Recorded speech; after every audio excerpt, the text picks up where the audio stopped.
راشد منظور ٹاکس YouTube channel کے معزز سامعین کرام و ناظرین عظام، قاری محمد راشد عربی زبان سیکھیں تعلم اللغة العربیہ کے لیول 1 کے پارٹ 7 کے ساتھ حاضر خدمت ہے۔ اس میں ہم عربی 1 سے لے کر 10 تک گنتی سیکھیں گے۔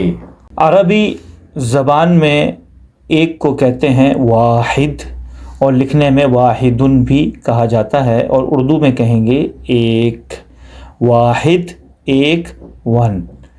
عربی زبان میں 2 کو کہتے ہیں اثنانی، اور وقف کی صورت میں کہیں گے اثنان، اور اسے اثنان بھی کہا جاتا ہے، اور انگلش میں کہیں گے 2۔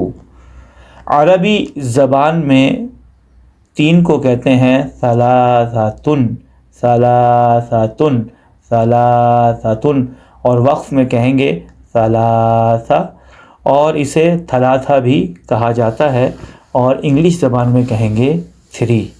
عربی زبان میں 4 کو کہا جاتا ہے اربعۃن، اربعۃن، اور وقف کی صورت میں کہیں گے اربعہ، اور اردو میں کہیں گے 4، اور انگلش میں کہا جاتا ہے 4۔ عربی زبان میں 5 کو کہیں گے خمسۃن، خمسۃن، خمسۃن، اور وقف کی صورت میں کہیں گے خمسہ، اردو میں کہیں گے 5، اور انگلش میں کہیں گے 5۔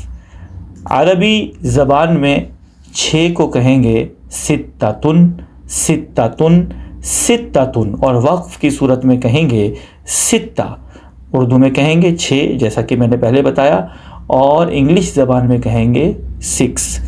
عربی زبان میں 7 کو کہیں گے سبعۃن، سبعۃن، سبعۃن، اور وقف کی صورت میں کہیں گے سبعہ، اور اردو زبان میں کہیں گے 7، اور انگلش میں کہا جائے گا 7۔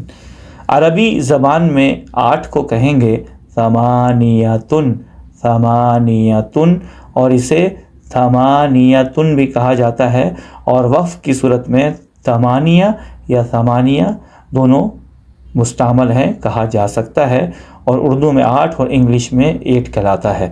عربی زبان میں 9 کو کہیں گے تسعۃن، تسعۃن، تسعۃن، تسعۃن، اور اردو میں 9 اور انگلش میں 9 کہا جاتا ہے۔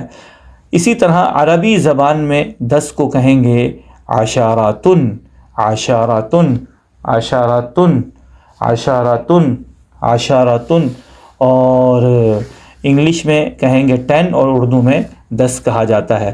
اب میں 1 سے لے کے 10 تک گنتی آپ کے سامنے وقف کی صورت میں پڑھے دیتا ہوں، میرے ساتھ دہرائیے، بار بار پریکٹس کیجئے۔ واحد، اثنان، ثلاثہ، اربعہ، خمسہ، ستہ، سبعہ، ثمانیہ، تسعہ، عشرہ۔ بار بار سنیے اور پختہ کیجئے، اور آگے جو اس سے آگے مزید گنتی ہے 20 تک انشاءاللہ وہ اگلی قسط میں بیان کی جائے گی۔ اللہ ہمیں سیکھنے کی توفیق عطا فرمائے۔